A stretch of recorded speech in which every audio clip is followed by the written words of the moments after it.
양영태TV의 양영태입니다. 오늘은 2022년 11월 21일입니다. 다음 소식을 함께 공유하도록 하겠습니다. 대장동 문제 나는 하나도 관계없다. 나는 대장동에 대해서 모른다. 전혀 관계가 없다.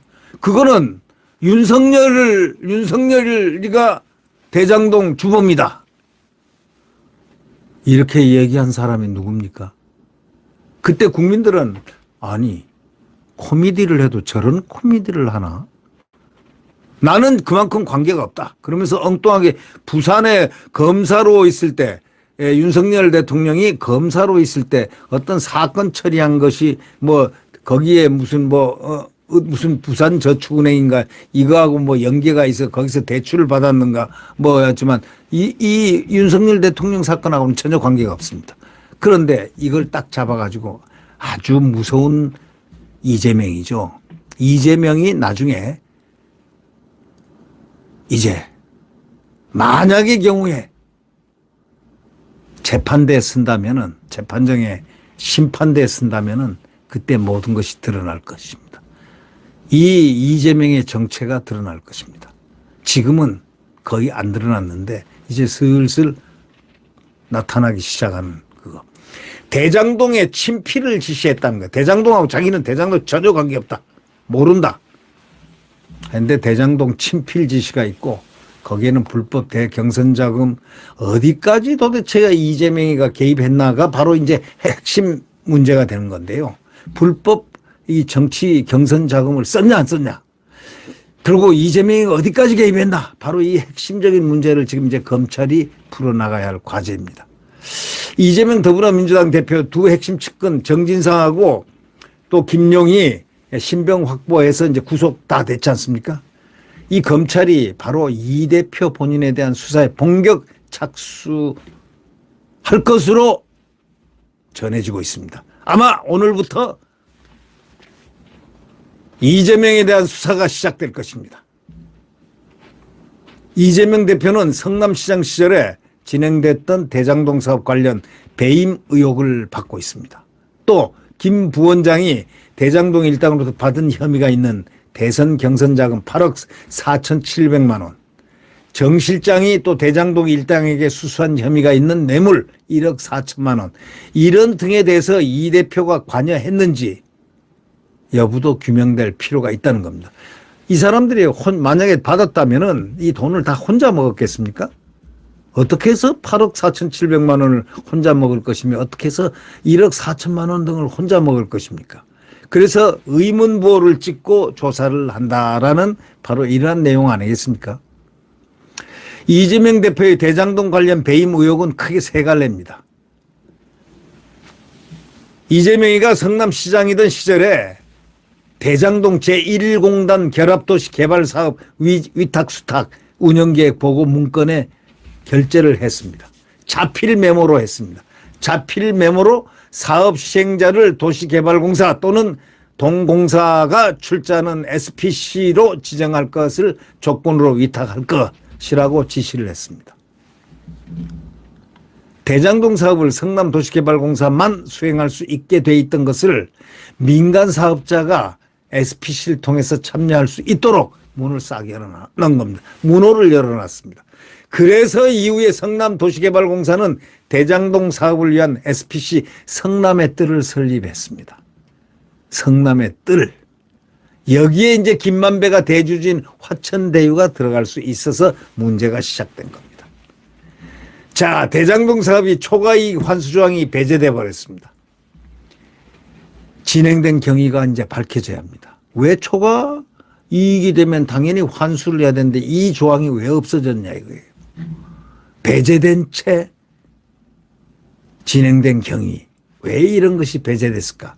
검찰은 2015년 유동규 당시 성남도시개발공사 본부장이 대장동 일당이 청탁한 대로 공모지침서를 작성하고 편파심사를 통해서 민간사업자로 선정했다고 판단을 한 겁니다.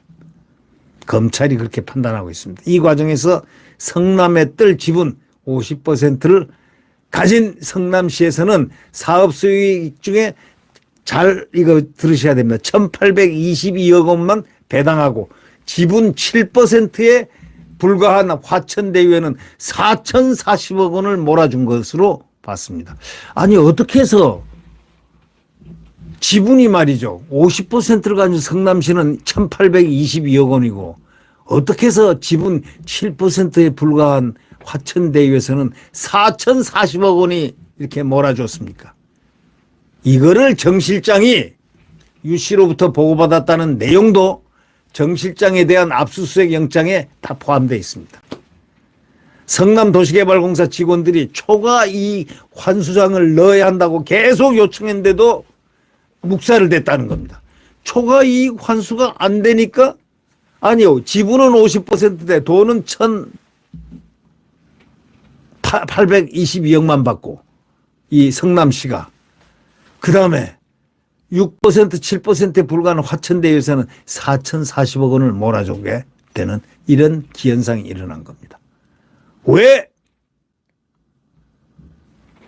성남의 뜰 지분이 이렇게 50%인데 조금 받았을까요? 성남시가 조금 받은 거죠.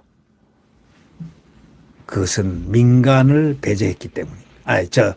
이 초과이익 환수 조항을 없애버렸기 때문입니다. 누가 없앴겠습니까? 뻔할 뻔짜겠죠. 이제 그걸 찾아내는 겁니다.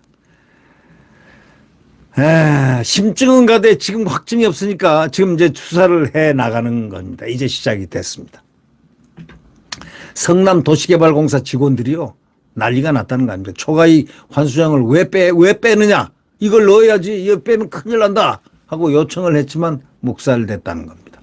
그래서 어떤 법조인은 이렇게 얘기합니다. 정 실장이 초과이익 환수 문제를 성남시장이든 이 대표 모르게 진행했다. 이게 말이 됩니까? 아니 정치 공동체라는 이들, 아니 분신이라는 나의 분신이라는 정진상이가 어떻게 혼자 초과이익 환수 문제를 성남시장인데 이 대표 모르게 내가 이거 없애버려. 초과이익 환수 조항 이거 없애버려. 라고 할 수가 있겠습니까? 이 대표의 관여 정도가 확인돼야 한다라는 것이 검찰의 시각입니다. 이 대표가 정 실장이 혼자 이건 못한다. 이 법조계에서 그렇게 보고 있는 겁니다. 이건 이 대표가 어떻게 관여한 정도가 확인돼야 한다. 그렇지 않으면 이 문제는 풀리지 않는다. 이런 얘기 아니겠습니까? 성남시가 대장동 택지개발 또 제1공단 공원화 사업을 한묶음으로 진행하기로 했다가 갑자기 대장동 일당이 민간 사업자로 선정된 이후에는 분리 진행하는 방식으로 특혜를 줬다는 의혹도 있습니다. 제1공단은 법적 분쟁으로 사업이 지연되면서 대장동 일당에게는 걸림돌이 되고 있었는데 성남시가 2016년 이재명 시장 명의로 성남 판교대장 도시개발구역 및 개발계획 변경을 고시하면서 대장동 일당이 1공단 수용 보상금 2천억 원 차입 부담을 드러낸 것으로 검찰은 보고 있습니다. 한편 김용 부원장은 작년 4월에서 8월 이재명 대표를 위한 대선 경선 자금 명목으로 대장동 일당인 남욱 변호사 등으로부터 8억 4,700만 원의 불법 정치자금을 받은 혐의로 지난 8일 구속 기소됐습니다. 자, 김 부원장은 이 대표의 대선 경선 캠프의 총괄 부원장으로 자금 조달과 조직 관리를 맡았다고 합니다. 자, 또 정 실장, 김 부원장, 유동규 씨 등 3인방은 김만배 씨를 대장동 민간사업자로 선정해주는 대가로 수익 중에 428억 원을 받기로 했다는 혐의도 있습니다. 428억 원 이 숫자. 김 부원장 공소장에는 대장동 일당이 이익 극대화를 위한 편의를 유동규 씨에게 요구했고 이를 유 씨가 정 실장을 통해 이재명 당시 성남시장에게 전달해서 성남시 의사결정에 반영했다고 적시했습니다. 자, 이재명과 정 실장, 정진상은 정치적 공동체라고 검찰은 분명히 압수수색 영장에 적시를 했습니다. 법조계에서는 이 대표가 경선자금과 뇌물에 대해 알고 있었는지가 밝혀져야 할 것이다 라고 법조계는 보고 있습니다. 여러분, 정 실장하고 김 부원장은 검찰 조사에서 둘이는 완강하게 모든 혐의를 부인합니다. 모든 걸 다 부인합니다. 진술 거부권을 행사하고 있는 것입니다. 그러나 검찰은요, 지난 7월 수사팀 개편 이후에 재수사를 통해서 관계자 진술뿐만 아니라 그것을 뒷받침하는 물증도 다 확보되어 있는 것으로 알려졌습니다. 지금 문재인 정권 검찰에서는 그걸 다 덮었기 때문에 수사가 없었지만 검찰이 지난 7월 수사팀 개편 이후에 8, 9, 10 지금 3개월여가 지난 바로 이때까지 관계자 진술뿐이 아니고 그것을 뒷받침하는 물증까지 다 확보되어 있습니다. 이에 따라서 검찰이 이 대표를 사법 처리하는 방향으로 가닥을 잡지 않겠습니까? 이재명은 과연 이곳을 빠져나갈 수 있을까요? 저는 못 빠져나갈 것이라고 생각합니다. 왜? 지금 이것은 바로 뒷받침하는 물증도 확보되어 있다는 이 검찰의 이 내용이 바로 그것을 지칭합니다. 물증도 확보되어 있다. 진술이라든가 이런 건 물론 다 확보되어 있고 그걸 뒷받침하는 물증도 다 확보되어 있다. 바로 이렇게 얘기했기 때문입니다. 따라서 검찰이 이 대표가 사법처리의 종착점입니다. 그 가닥을 곧 잡게 된다. 이런 전망이 나옵니다. 이 대표는 바로 그저께인가 3일 전에 유시민이하고 이런 얘기를 했죠. 유시민 유튜브 방송 이런 방송에 나가가지고 이런 얘기를 했죠. 내가 요즘 우울증에 걸린 것 같다. 그런 상태다. 왜 우울증에 걸렸겠습니까? 오른팔 왼팔 김용 민주연구원 부원장 오른팔 정진상이 법원으로부터 구속영장을 받고 난 바로 직후에 어저께는 이재명 씨가 칩거를 집에 있어서 두문불출했다는 겁니다. 자, 이제 고뇌가 시작되는 겁니다. 고뇌. 문제가 있고 죄가 있고 여태까지 모든 것이 있다면은 고뇌가 될 것이고 또 문제가 없다면은 고뇌가 안 될 것이죠. 근데 왜 우울증이 왔다고 할까요? 우울증이 왔으면은 확진을 받아야죠.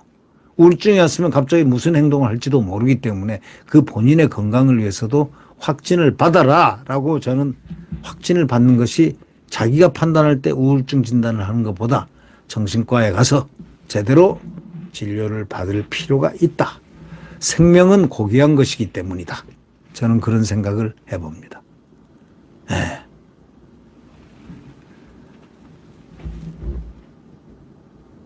정 실장과 김 부원장은요 아주 특이하게 완강히 진술을 거부합니다.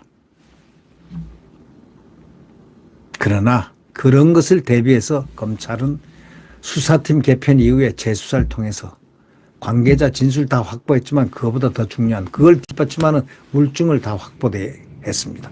이 물증을 확보했다는 것은 다시 말해서 이재명을 정점으로 보고 수사해 왔다는 바로 그것입니다. 이재명에 대한 정점을 확실하게 하기 위해서 물증들을 다 확보를 하지 않으면 안 되는 상황이었기 때문 아니겠습니까? 이 대표를 사법 처리하는 방향으로 가닥은 이미 잡을 것이 아닌가 하는 예측입니다. 그런 전망치가 나온다. 이런 얘기입니다. 네, 구독 버튼과 엄지를 눌러주시면 감사하겠습니다.